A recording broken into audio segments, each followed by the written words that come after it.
Selamat pengantin baru bersehat berpanjang umur, tempuhlah hidup yang baru. Bakal modo ada restu, ucapan selamat kamu tujukan kedua dua insan yang tengah bahagia. Selamat pengantin baru.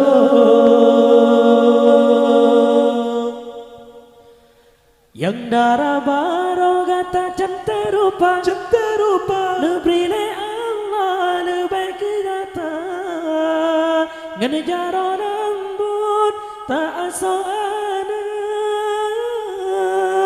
suami tercinta dari berdua calon ayah ibu nama rumah tangga membina karun kerana berdua calon ayah ibu nama rumah tangga membina karun. Selamat pengantin baru bersehat berpanjang umur, tempuhlah hidup yang baru. Bakal modo ada restu, ucapan selamat